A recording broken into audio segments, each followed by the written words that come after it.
Well, we start with overnight news. Folks in an apartment complex in southeast Albuquerque are out of their homes right now for a SWAT situation. This is on Louisiana. It's near Catherine. Yeah, police are searching for a suspect wanted on felony domestic violence charges. Crisis intervention training and negotiators have been trying to get in touch with a person for hours but have had no luck. Police say the suspect is not cooperating.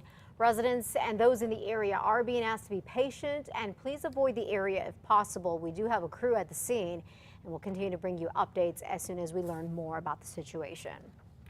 The state of New Mexico wants daycare centers to step up the standards. But some daycare owners say these recommended changes could put them out of business and make childcare even more expensive than it already is.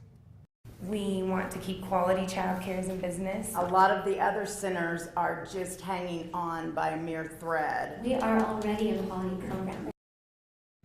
Yesterday, dozens of people here gave the CYFD an earful at this hearing in Santa Fe.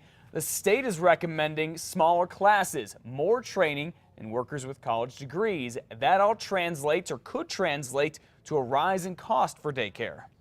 As centers decrease ratios and maximum classroom sizes, the cost per child increases. So for those families who pay privately, the cost must go up. Daycare centers that do not meet these standards could lose money, which ultimately could hurt families, particularly low-income families. CYFD says it'll meet with the daycare so they can meet the new standards without having to raise prices, cut workers, or close their doors. The new rules are supposed to start next month, but daycares that are already open have until late 2017 to meet the new rules. CYFD says it'll spend an extra $18.5 million every year to reimburse daycare centers for the kids they serve. Well, Hobbs City leaders are trying to crack down on a synthetic drug called spice by banning the chemicals that's in the spice. This week, city commissioners added synthetic marijuana to the list of 32 chemical compounds that are already banned there. Hobbs police have been cracking down on spice for more than a year, but officers say folks who make it try to stay ahead of them by constantly changing the ingredients to skirt the law. Police in Santa Fe are trying to catch a serial robber who may be armed. So far, the suspect has hit up 3 hotels on Cerrillos Road in the past week. The latest was Wednesday night at a Comfort Suites. The robber, who was extremely agitated apparently and flashing a 10-inch knife, confronted the desk clerk as several customers stood by and watched. The man demanded money from the clerk. Police say the same robber hit the Best Western and the Super 8 motels on Cerrillos earlier this week. Now, in those holdups, cops say that he was armed with some sort of a screwdriver or an ice pick. Officers are especially concerned because of the high concentration of tourists in that area. Tourism is Santa Fe, and we want our tourists to come here, be welcome, and not have to worry about this. In one of the videos, you see that there are lots of people around. Because the suspect wears a hoodie, his description is pretty much limited to a medium height, thin build, brown hair, and brown eyes. An expensive piece of artwork has been stolen in Santa Fe, and it's the latest in a string of art crimes in the capital city. $3,000 worth, the sculpture worth about $3,000 that you're looking at right here was taken from the El Dorado Hotel on Tuesday. Now on Monday, someone vandalized a pricey outdoor piece of the Peyton Wright Gallery. Now this artwork is valued at nearly $1 million.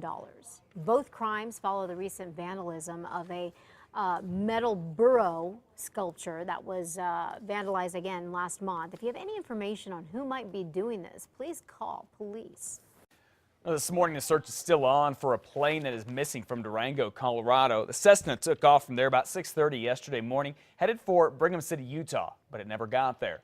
We were told the pilot was the only person on the plane. Investigators say the plane's last radar hit was in the La Salle Mountains northwest of the Utah border. Searchers are focusing on that area right now. They have not said who the pilot is or where he is from, or where the pilot is from, I should say. A new audit shows that thousands more veterans than we originally thought had to wait at least a month for appointments at VA hospitals and clinics. Long wait times, no wait times, in the sense that I don't and I cannot access my care through the VA. So how do you get your care? Privately, I pay out of pocket. Yesterday, these veterans had this demonstration outside the VA hospital here in Albuquerque. Congress, the Department of Veterans Affairs, and others are still investigating the massive delays in treatment for vets. But members of Veterans for Peace here say despite the national attention, things are not getting better. We've had over 13 years of constant war. So we're really chewing up a lot of young men and women, and we're paying for the war, but we're reluctant to pay for the treatment of the people when they come back damaged. These vets say the biggest problem with the VA is that it's an overwhelmed system that is underfunded. And speaking of the Department of Veterans, the Department of Veterans Affairs is trying to find service members and veterans who were exposed to toxic chemicals and fumes from open burn pits in Iraq and Afghanistan. New Mexico Senator Tom Udall has been an advocate for creating what's called a burn pit registry since meeting Albuquerque veteran Master Sergeant Jesse Baca. Baca got skin cancer from the exposure to the chemicals. To learn more about this registry, or if you perhaps know someone who would qualify to be on this registry, please go to our website, krqe.com, and click on KRQE links. It's been a long and wild ride, but a building in downtown Albuquerque is finally open for business. It's about time. And days before its grand opening, we got a sneak peek into the finished Anasazi Building. Construction on this first started back in 2007, then stalled when the bank funding it went under and the original developer was caught stealing money meant for the project. It was unfinished until a company from Arizona bought it. Finally, the building's broker gave us a tour inside, showing off some trendy new condos here, 45 of them in the building, and there's commercial space on the bottom that is still up for sale. Now that it's completed, it's just like we're done. We're done. That's gone. That's behind us now. It's time to move forward. The official grand opening here is set for Monday. I believe the condos start at like $180, $200 and go up from there. And I think one family has already moved in there. Yeah, they're beautiful. I mean, they have all the upgrades. They're really nice. Now we just need a grocery store downtown. I know.